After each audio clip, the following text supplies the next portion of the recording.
YouTube, it's Kim at Middle of the Book March. This is my bookish week for Saturday, June 12th, 2021. I do remember what the year is.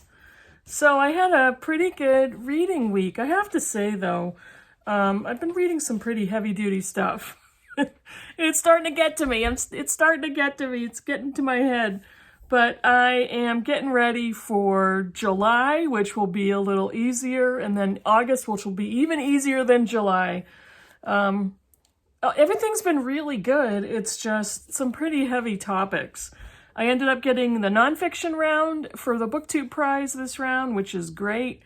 But yeah, it's messing with my head. It's messing with me. So, I don't know, you guys, I think you know that I live in New Hampshire and it's like in the 60s today.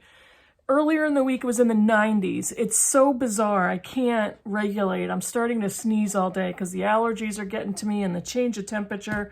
And why do you need to know all that? You don't, but I'm just rambling. So what should we talk about? Let me show you the books I did finish. One of them is a BookTube prize book, so I won't be talking about it. I finished Hidden Valley Road by Robert Kolker. The subtitle is Inside the Mind of an American Family. If you're not aware, this is the story of a family with 12 children, 6 of the 10 sons who were diagnosed with schizophrenia. So this is a nonfiction book for the BookTube Prize. Review to come in August. So this round of the BookTube Prize isn't over until the end of July, so it's going to be a while. I finished 2 books on my Kindle, and if you saw my last video, you know that I read my Kindle kind of all over the place. Yes, I read it at work sometimes. Yeah. So I finished a book in honor of Pride Month. I actually read 2 so far. This one is Gender Outlaws, The Next Generation by Kate Bornstein and S. Bear Bergman. Gender Outlaws, The Next Generation was published in 2010. So I was a little worried that it was going to be slightly dated. It's an 11-year-old book. And there were some minor parts that may have been a little bit dated, but for the most part, it was an excellent book. Kate Bornstein and S. Bear Bergman are both transgender authors. They are transgender activists, artists, and performance artists, that type of thing. This is an essay collection written by all different types of people, whether transgender or LGBTQ+, or allies, or a multitude of people from all different walks of life. It is essays, poetry, art, comics. There's a few photos in there. And it's basically what it sounds like. It is people that are breaking out of the restrictions of stereotypical gender roles and gender confines. And so this was very illuminating for me. There were so many different perspectives to read and so many different people's voices. And that's one of the things I loved about it. And I read it on my Kindle and I highlighted a few things that basically some passages that just spoke to me about what it means to be a gender outlaw. And both of the authors have an introduction and then they end the book with their own thoughts. And they can be quite funny and bawdy and have a really interesting dynamic working off of each other. And you can kind of tell that just by reading the text. But there were a couple passages that were very striking to me, and one of them was very early on in the book. We can worry about who is this and who is that. We can argue about who does or doesn't belong. We can talk about how much more legitimate one or another of us is. In the end, we are all somebody's freak, and basic human dignity is not a privilege of the lucky superior few, but a right of all or none. And I was in my head applauding, standing ovation for that passage, because that's basically what it's about. Equality and acceptance is not exclusive to people who fit into gender stereotypes and traditional gender roles. So that was one of the best quotes that I read. There was one passage late in the book. I have a few highlighted, but I'm not going to read all of them. This one hit me right in the gut, and you'll hear in a second. It's a very short one. They died because God told someone gay things need to die. And when I read that passage, I had to stop, and it's almost like I got the breath knocked out of me, because when I read that, I can't help but think about how many people that I have heard in my church experiences or my religious background who have expressed thoughts similar to that, or who have demanded answers to a family member who came out as gay, or a family member who was discovered cross-dressing, as the term used to be known. And these so-called religious people were either devastated or distraught or so full of rage. And I, at times, became speechless, but was so taken aback by those attitudes of we are rageful and we are hostile, and these people don't deserve the same rights that we have. And it's infuriating, and it makes me grieve for any gender outlaw who has to face this type of persecution and face these types of attitudes. So that was definitely a gut punch. The entire book was phenomenal. There were a few pieces of poetry and a few essays that quite clearly were not for me and I could not relate to.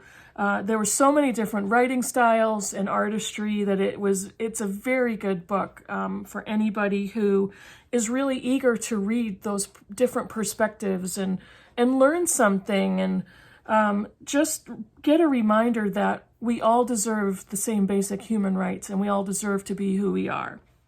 So what's another book that I finished? Another book that I finished in honor of Pride Month is Hurricane Child by Kaysen Callender. And Kaysen Callender is a non-binary author. They've written a lot of middle grade and I think some YA. This is a middle grade novel about a 12-year-old girl named Caroline who lives in the Caribbean on an island that is not too distant, but is off the shore of this mainland town.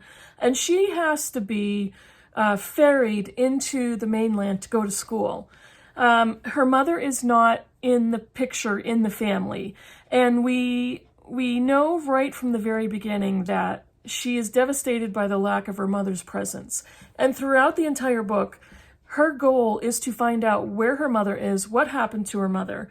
And we learn about her dynamics with her father. There's some secrecy surrounding the mother's disappearance. And as we read the book, we find out that Caroline discovers that she's falling in love with a new classmate who is a girl. And it's kind of, we're traveling with her as she discovers things about herself. There is some religious theme in here about other children accusing her of committing a sin and being a freak and that type of thing. And it's kind of touching to read how she handles that and how she lives through that. It's a little bit of a mystery with the mom, and by the end of the book, there is a very good payoff when it comes to that. So it was good. It's a middle grade novel. It was good. It's not, when I read a middle grade novel, I have a hard time rating it because it's very good for that age group. And it was a really beautiful story set in the Caribbean, I believe St. Thomas. And just reading that child narrator viewpoint, that was successful for me. It isn't always, especially if it's a child narrator and I'm reading an adult novel. So that doesn't always work. But this one was very good.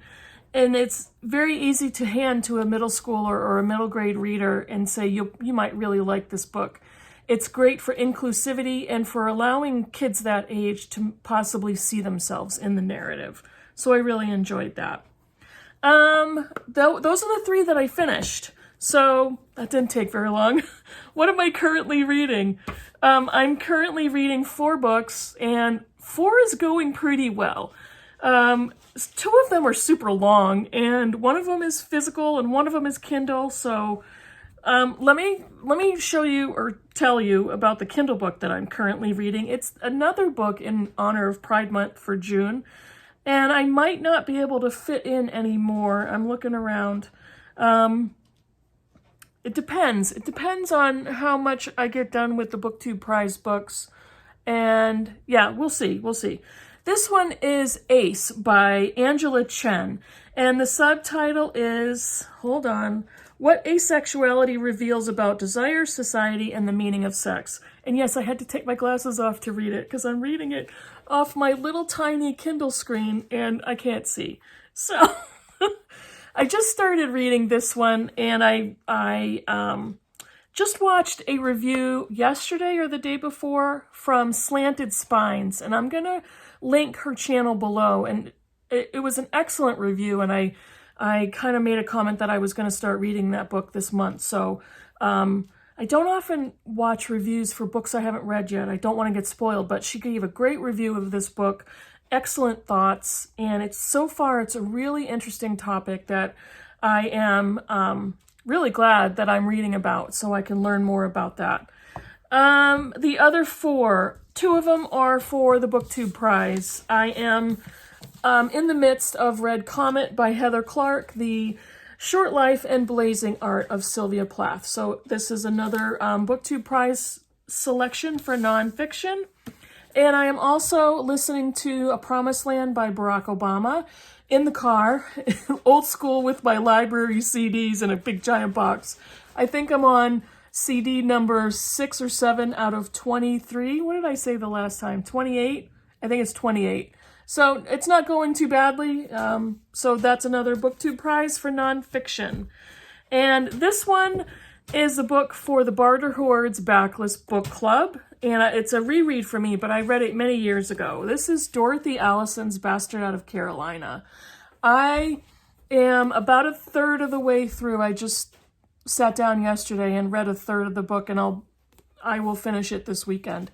I forgot much of the novel, and I also forgot how amazing her writing is. Just reading a third of it so far. It's raw and harrowing, and talks about Bone. It's a young girl, that's her nickname because she was kind of skinny when she was born. And Bone Boatwright, she is born in the 50s, late 40s, to a poor Carolina family. They call themselves white trash, and it's a very large extended family of aunts and uncles and grandparents and cousins everywhere. She so succinctly depicts Southern poverty and the extended family and the experiences and the dynamics that go between each of the members of the family. This is autofiction. This is written by Dorothy Allison based on her own childhood and her own life. This was her first novel, and what's so surprising is the writing is so gorgeous and so clear that it's very difficult to remind myself this was her first novel. She had also written poems and articles, and she has an essay collection that I read last year, I think. 2 or 3 things I know for sure. That was very good. So, again, extremely difficult to read. Content warnings for abuse, poverty, neglect, sexual abuse, all of that. But it's an exceptional book, I can already tell you.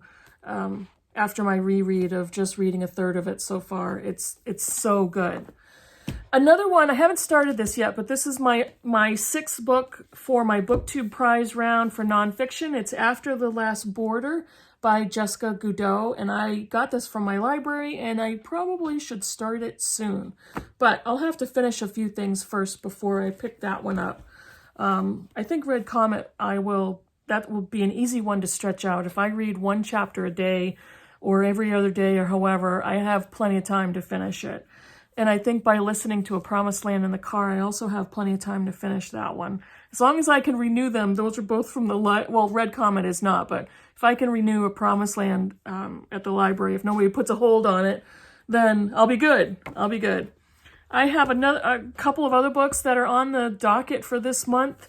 I have a BookTube, not a BookTube, I have a book club book to read, my in real life book club, is reading Lions of Fifth Avenue by Fiona Davis. And I also am hoping to talk to Britta Bohler about reading The Snake Pit by Mary Jane Ward. Mary Jane Ward. I'll put the picture here. So those are 2 additional books that I'm hoping to get read in June.